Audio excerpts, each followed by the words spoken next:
folks. We woke up to about 5-6 inches of snow here at Haymock Camps, which means we're going to put old Pup 1 to work this morning, clearing it off.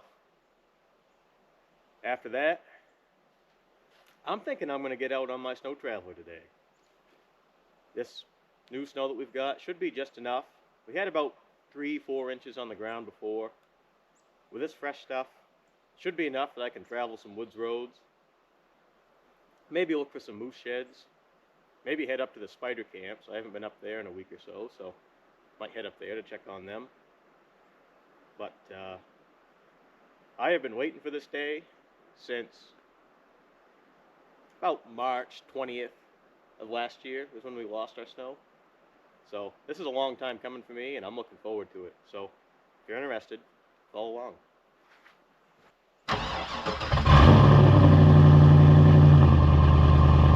Got my trusty companion with me here today, Maggie. Couldn't ask for a better dog. We'll start with the lodge first. Get that out of the way.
I've actually plowed a good amount of snow in my days. When I was a kid growing up, my grandparents lived right down the road from us. And my grandfather had this old half-ton Chevy that he would use to plow his driveway and our driveway and all of my surrounding family. And when I was about 12, he always took me in the truck with him when I was younger than that, but when I was about 12, he started letting me drive. He kind of showed me his methods as far as the most efficient way to do things and how to make the truck work for you.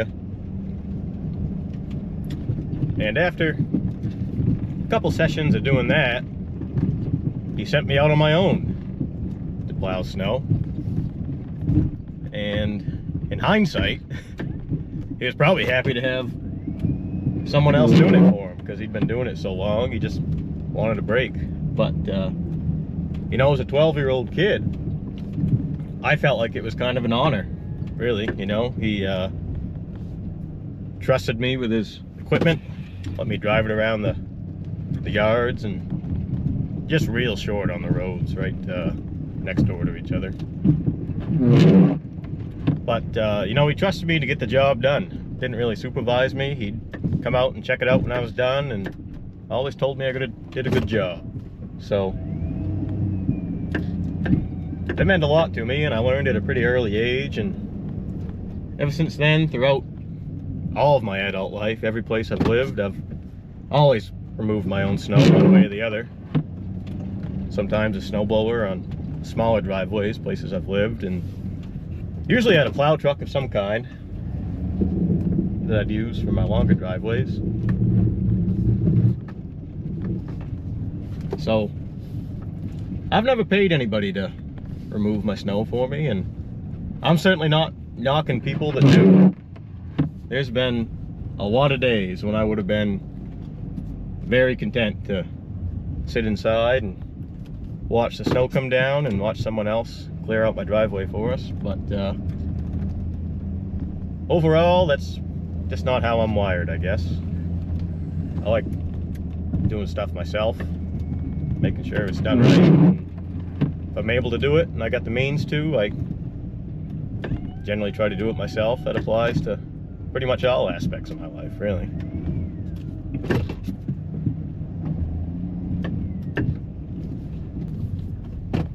All right, lodge yard is done. Let's go do the road now.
Here's a 522 road. Looks like the plow truck's been by both directions already. They don't mess around. They get out there bright and early to do it because they haul wood over these roads all winter long and got to keep them clear. So they're up bright and early taking care of that, which is nice.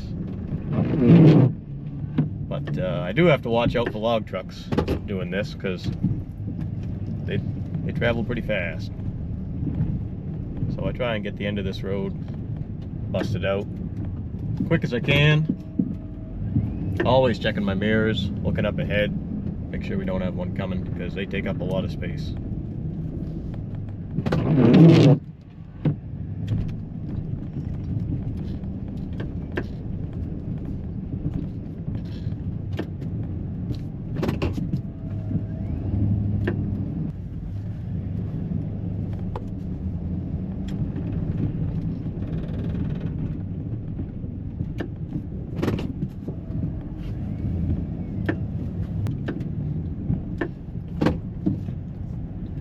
Head back up the road.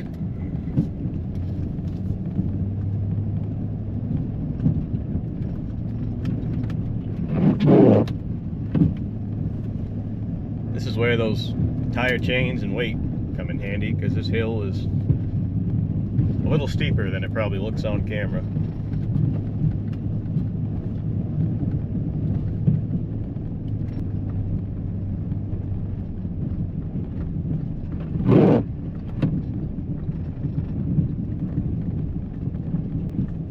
Now we'll make a pass back down the middle to get any windrow that was left by that last push.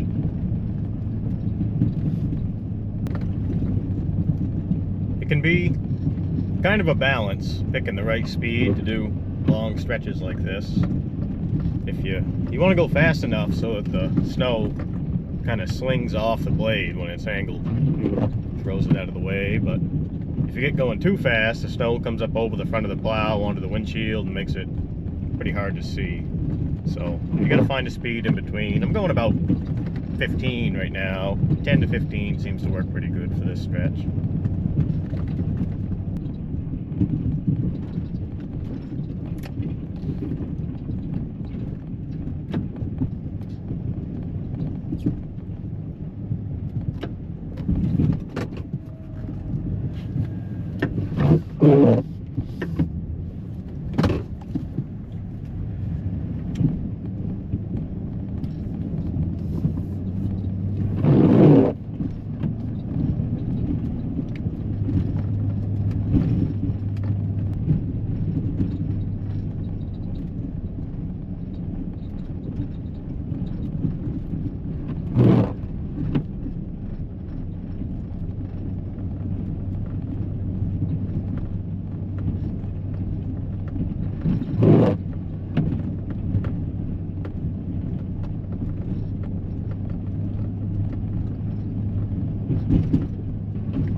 Here's our wood pile. It's about 50 cord in that pile, we figure. They deliver by the ton, so it's kind of hard to know for sure, but we scaled it and figured we have about 50 cord, which should be enough to get us through the next 2 seasons. We typically do about 20 cord per season. We did 23 this past year, but that was mostly just to work up whatever we had left over to make space for those fresh logs coming in.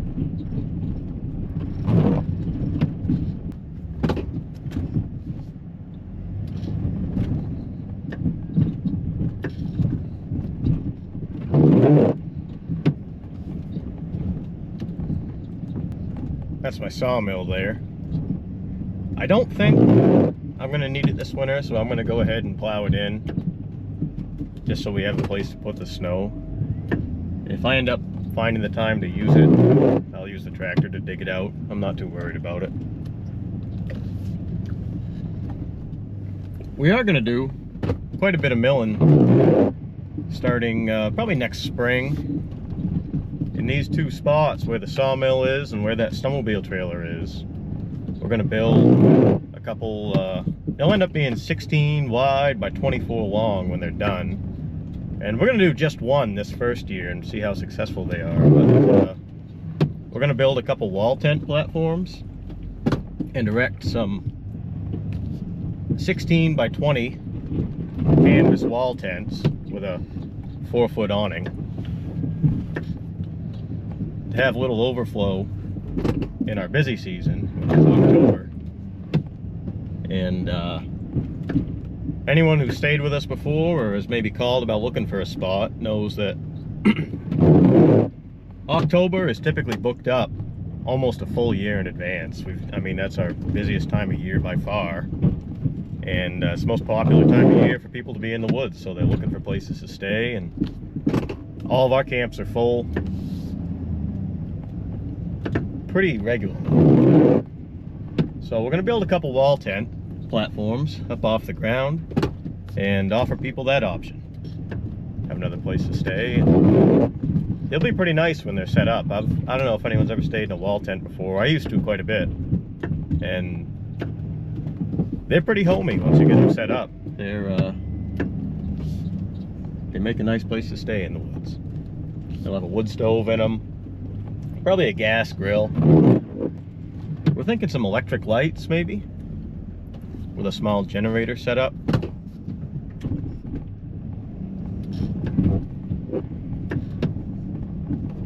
Should be nice when it's done.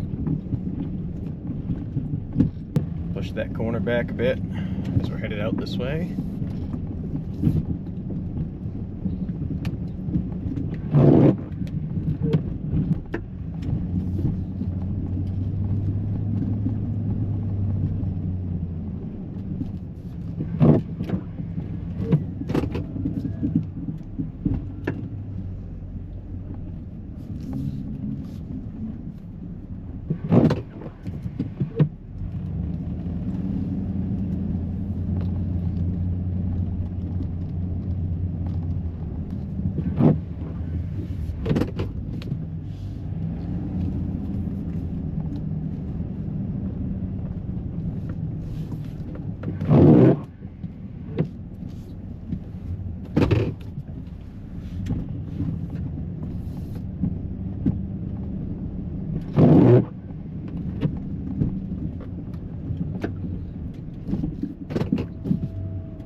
let's go down and do Haymock 2 while we're up here.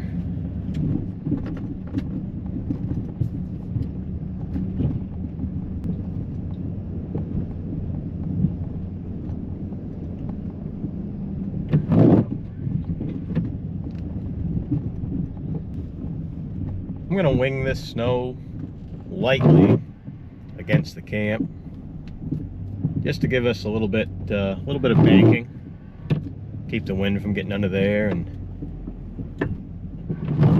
help keep stuff from freezing up. The benefit of our haymock camps is that they have running water in them, hot and cold, year round.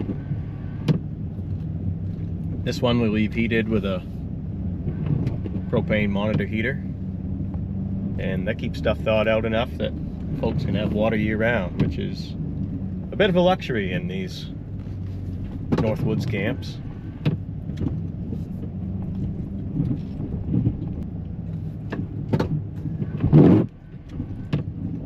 Haymock 2 is our second largest rental camp here at the Haymock compound. There's 12 beds inside. 3 of them are full size, so it sleeps 15 people. Got a nice big dining room table, nice kitchen, and a living space. I'll give a tour of it sometime. It's a nice camp for bigger parties for sure.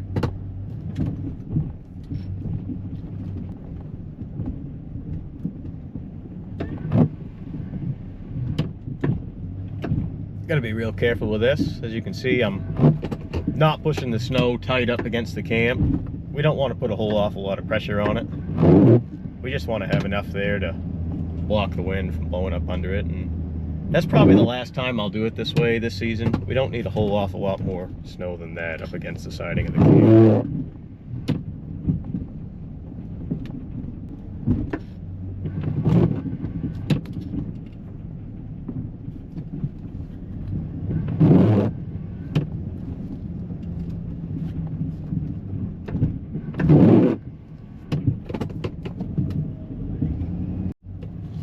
Alright, let's go down and do Haymock 1 and the cabin, and then we'll be done with this chore.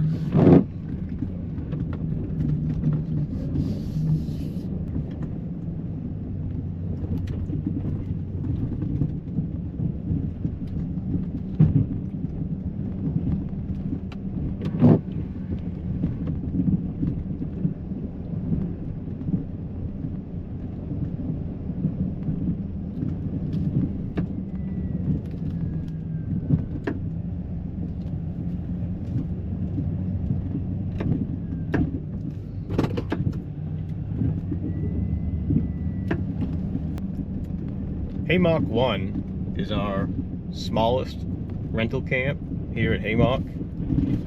It has 6 beds in it. 2 of them are full size, so it sleeps 8 people. And even with a group that large, it's still pretty comfortable. It has a nice kitchen and a big living space, and it heats very well with the wood stove in there. That smaller building that you see off to the right is the bathhouse. So this camp has technically water in it year round as well, and it's got a full bath, toilet, vanity sink, bathtub, shower, so it's pretty convenient for groups that come in here in the wintertime and maybe staying for a longer duration, want to be able to take a shower midweek or something like that. It's a nice luxury up here.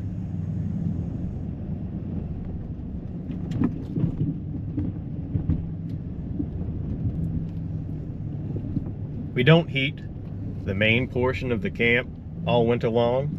We just have a monitor heater in the bathhouse that keeps that up to temperature and keeps things from freezing up. And then when we have a group coming in, I'll go over, usually the morning before they arrive or something like that, start a fire in the wood stove and get the place warmed up.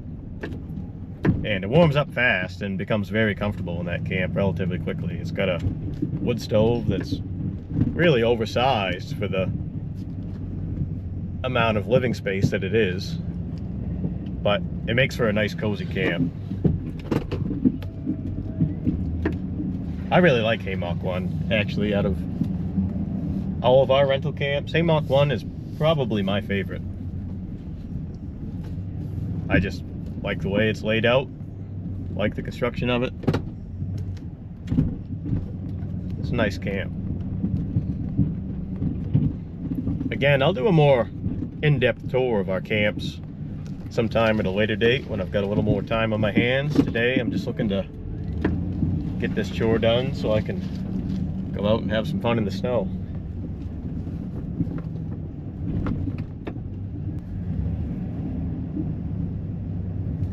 One of these days I'm going to trim those branches back too, probably sooner than later.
That's all I'm going to do right now.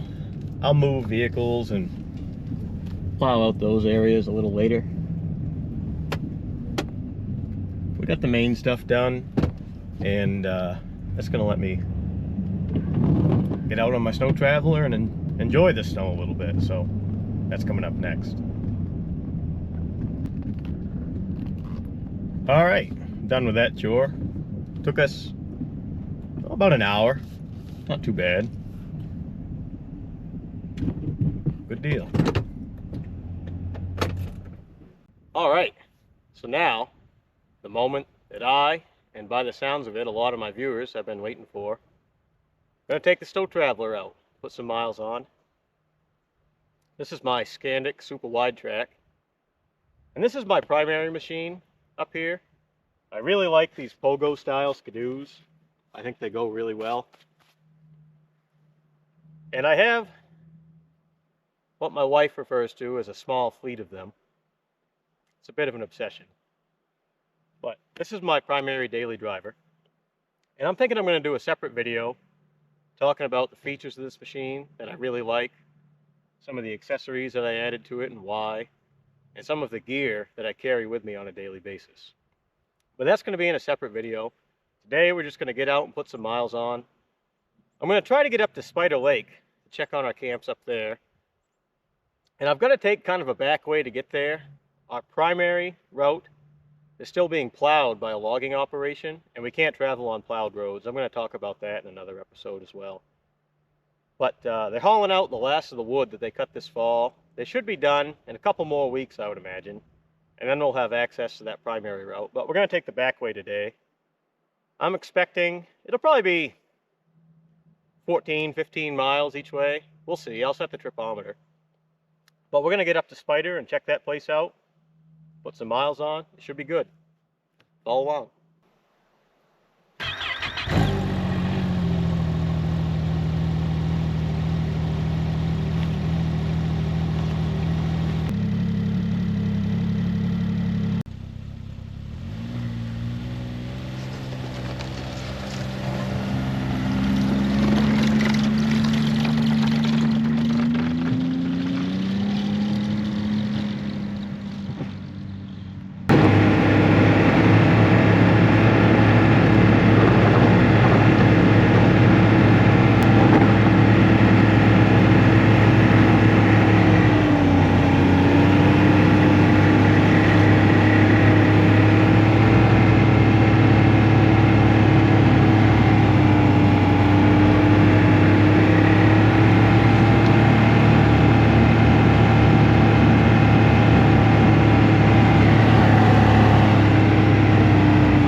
Looks like running coyote. Might be right in front of me, actually. Huh.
Connector road.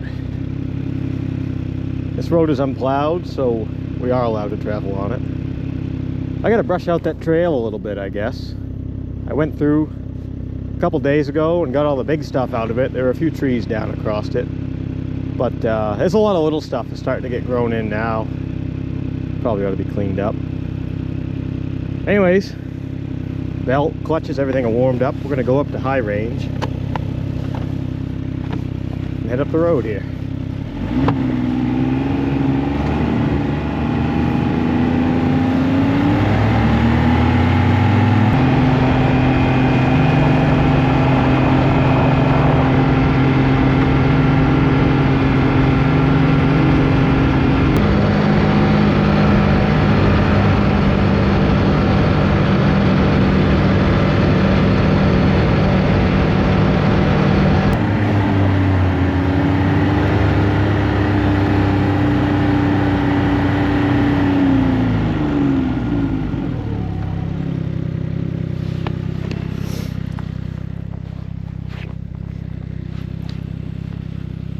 You know, I know there's not a whole awful lot of snow today, but I love the way that super wide track breaks trail. I'll tell you that. That thing just travels effortlessly. Really nice machine.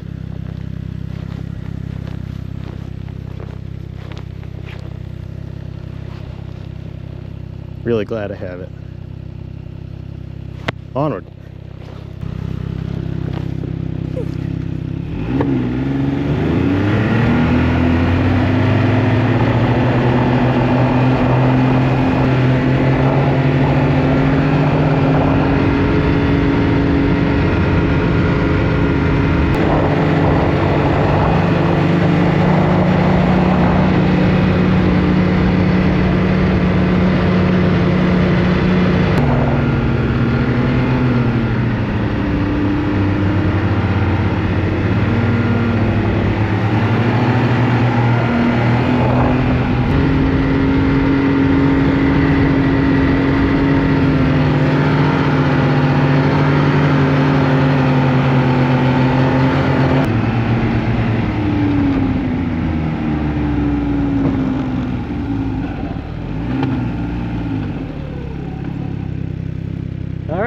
Now we're up to 522 north of where they're plowing. So we're going to go up around, get on the north end of our camp road, and access Spider from there. So got all my gear, right? Yep. Let's go.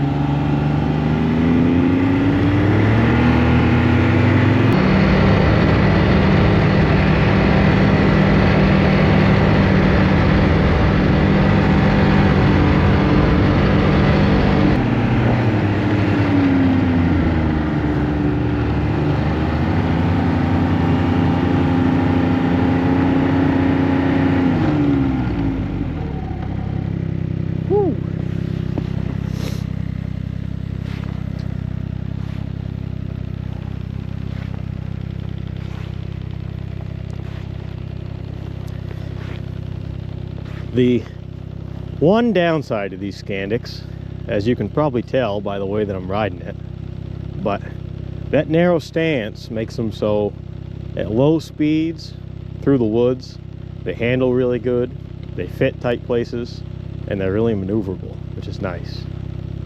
At higher speeds, like we just did coming down 522, well, really all the way across, they require quite a bit more operator input to keep them stable and upright. They just tend to lean. That's why I'm leaning so far out to the sides, going around the corners. It may seem a bit excessive for the speed, but you really got to ride them with the same amount of input as you would a wider stance trail sled at higher speeds, just to keep them upright. It's just the nature of it. It's not a high-speed machine. It's a low-speed woods crawler, pretty much. But other than that, the benefits outweigh the cons. So, I love this machine. Let's keep going.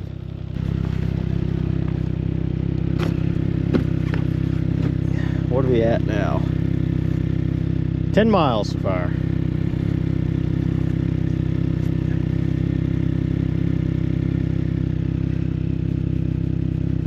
That's a handy setup right there, I'll tell you.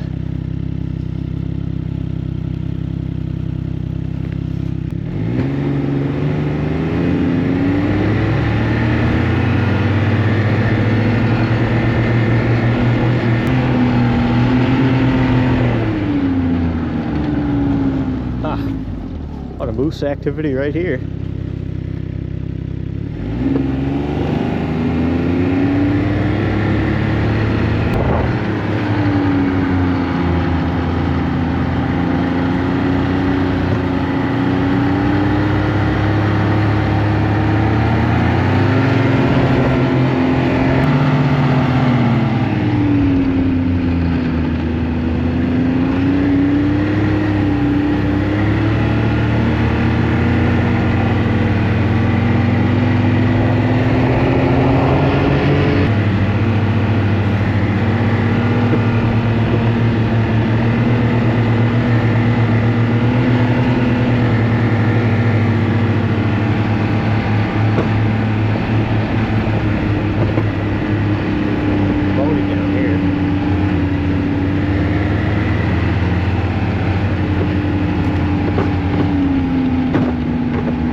It has been too long since I was last able to do this.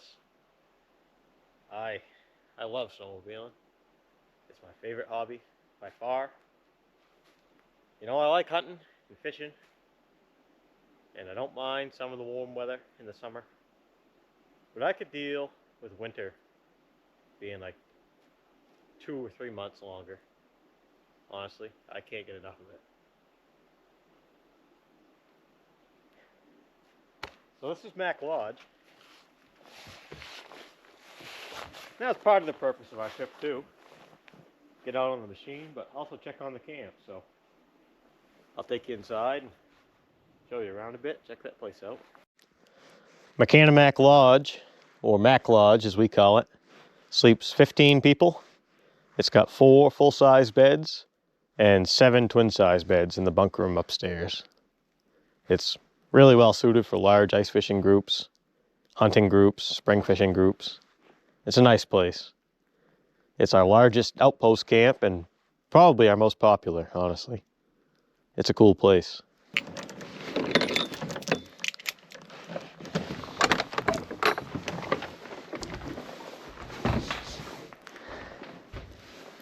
little dark in here. I don't know how well you can see it. And it's shut down for our off season right now. That's why the fridge is open. Gas is turned off.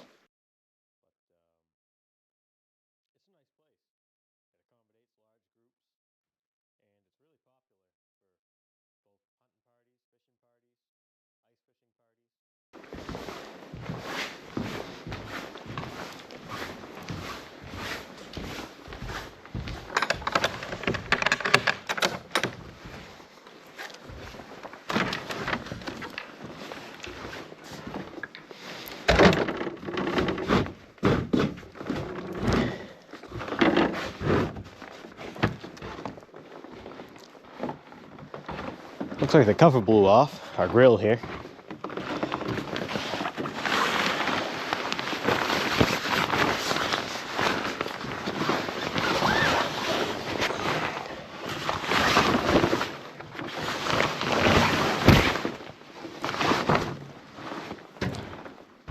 Huh. Those paddles belong inside too. I don't know why they're out here. I must have missed that the last time I was up here.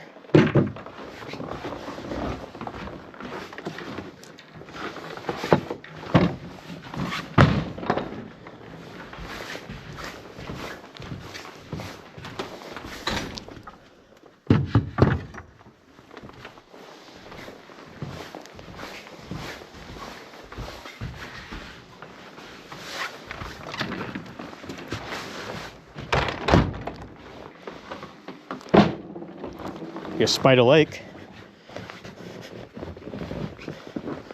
Walk down, take a look.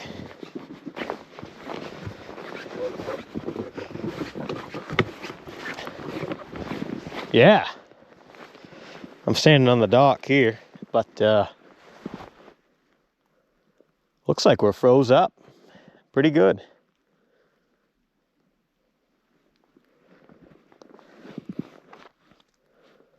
I'm not going to go out on the ice at all without knowing the thickness of it. I don't have my auger here.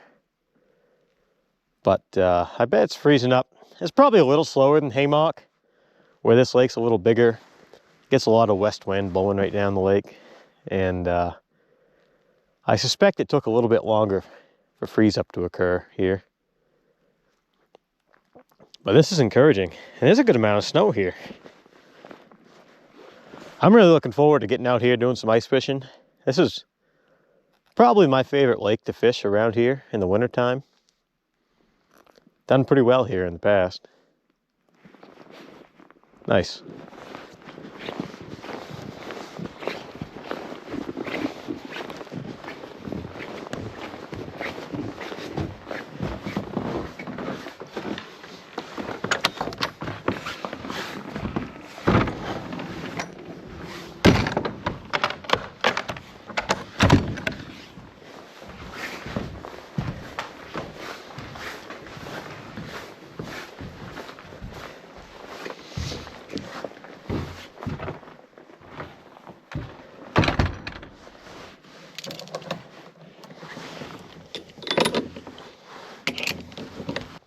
All right, let's go up and check on Spikehorn.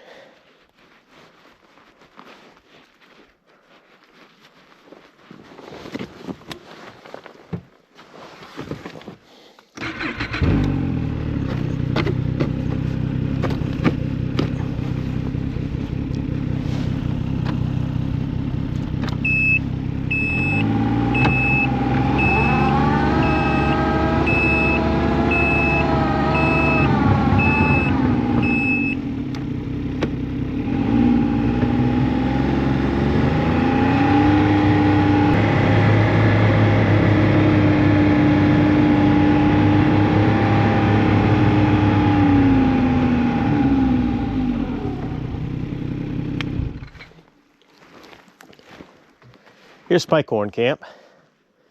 It's got, let me think, 2 full-size beds and 1, 2, 3, 4, 5 twins.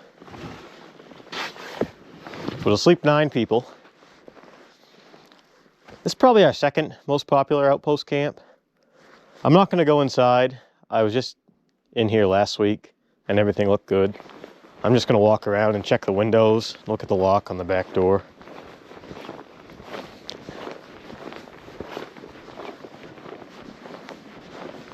Good wood supply. One thing that I'm thinking I'm going to do here in the off season is I'm thinking I want to come up and spend at least one night in every camp. I think it would give me a good perspective of what the camps are like when clients are staying in them.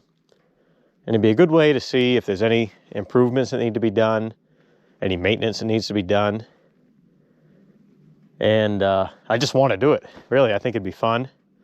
I like a little bit of adventure, and coming and staying in these camps is pretty fun. So I'm thinking I'm going to do that. If anyone's interested in that type of content, I might make a video on it, what it's like to stay in these camps. But we're not going to do that today. What time of day is it anyways? 2:09. Yeah, we got plenty of time. Let's go up to Cliff. Check that place out.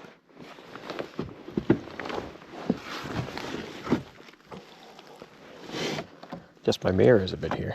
There we go.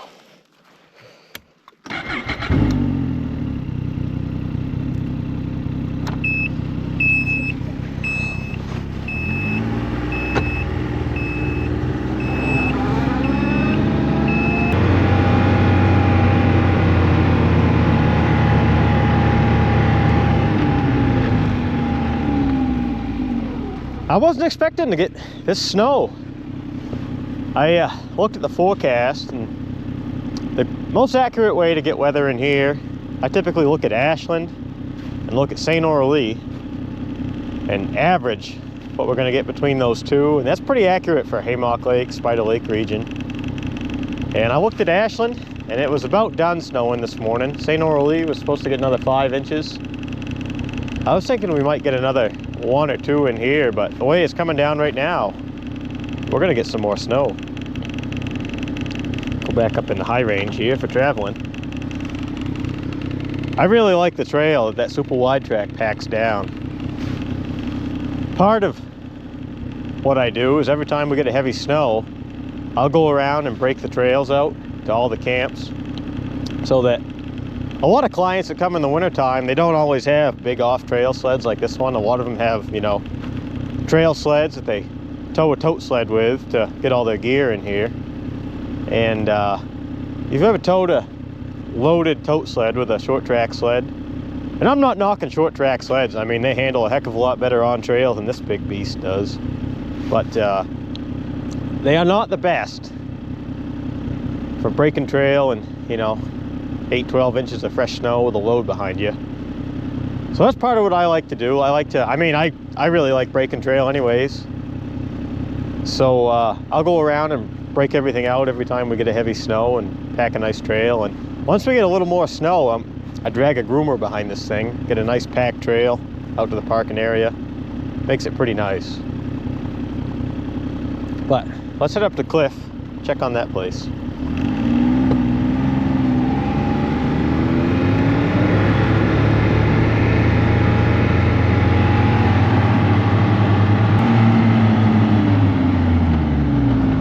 That's right, I was going to check my mileage. 15.5. We're probably about a quarter mile out of camp, so a little over 15 miles from Haymock, taking that longer route.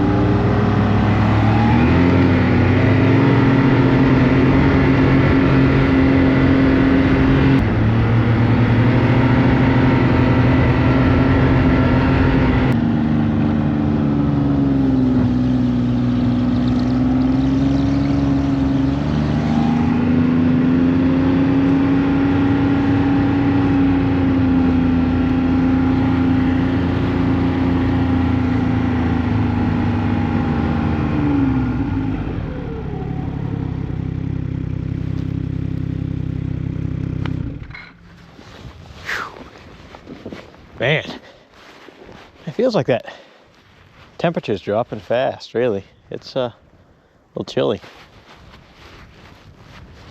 So here's Cliff. We don't rent this camp actually hardly ever in the wintertime. This lake is closed to ice fishing, and access-wise, it's a little ways from everything else that's fishable, so it's not as popular. But it is a nice camp. It's got 2 full-size beds, 4 twins, so it sleeps 8 people. Again, I'm not going to go inside. I was just up here a couple weeks ago. I know everything's good, and I want to wait and get everything cleaned up really well before I give folks the full indoor tour. We just got through hunting season, and you know, we always keep the camps pretty clean, but they really need a thorough going through, and I'm going to wait till after that's done to show stuff off a bit. So we're not going to go inside today. I just wanted to come up and really look at the windows, check the lock, just make sure nothing's been messed with, you know.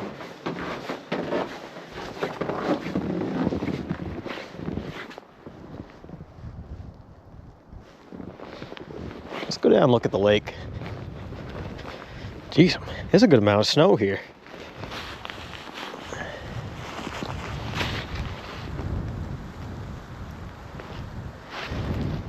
10 or 11 inches at least.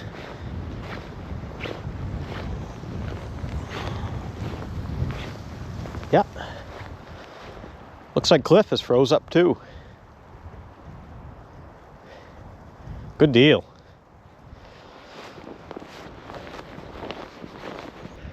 All right, let's start making our way back to Haymock. Let's see, we're 19.7, so about 20 miles out from home.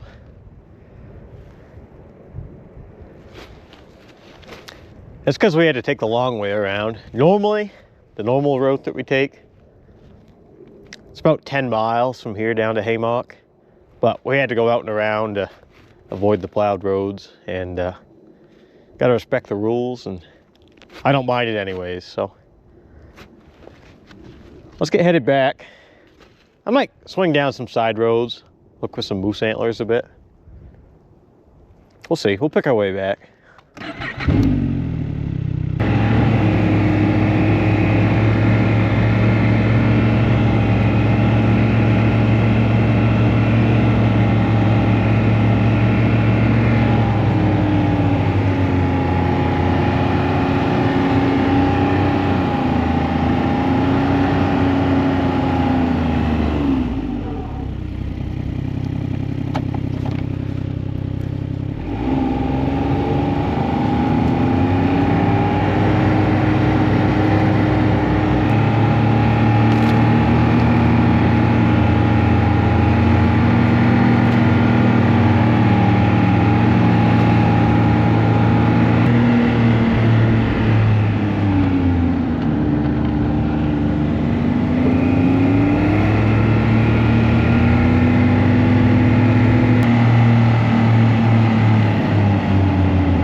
Yeah, I bet we've gained another inch of snow at least. It's my packed trail, so another inch at least since I left today. Well, I'll take the snow. Always glad to have that.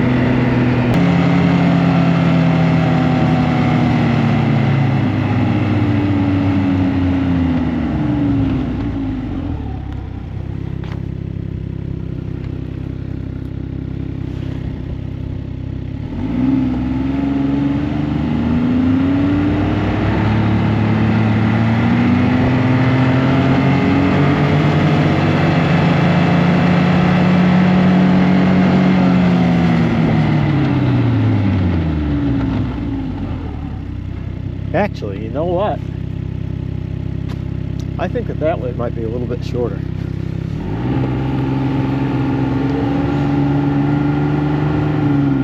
Because like I said, I don't normally go this way to get up to Spider.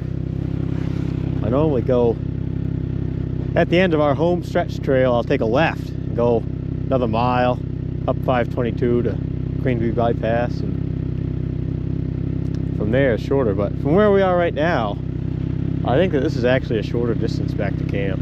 So let's head up this way.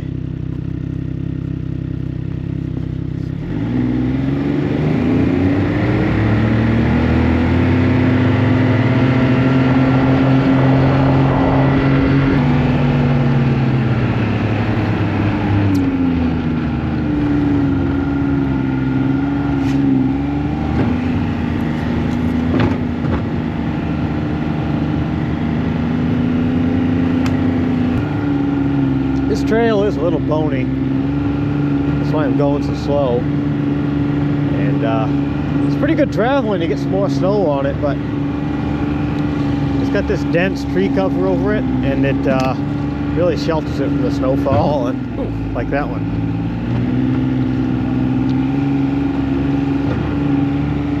I would normally wait for some more snow to go through here, but a little shorter distance back to camp and a little warmer ride these lower speeds, so I'll do it today.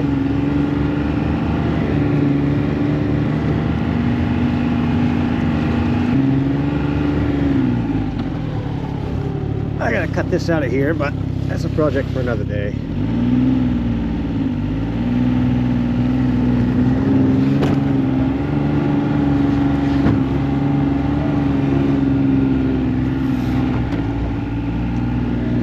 All right, back on the home stretch. It's always a good feeling when you're looking forward to getting back to camp, getting on your last section of trail that leads you home. It's nice.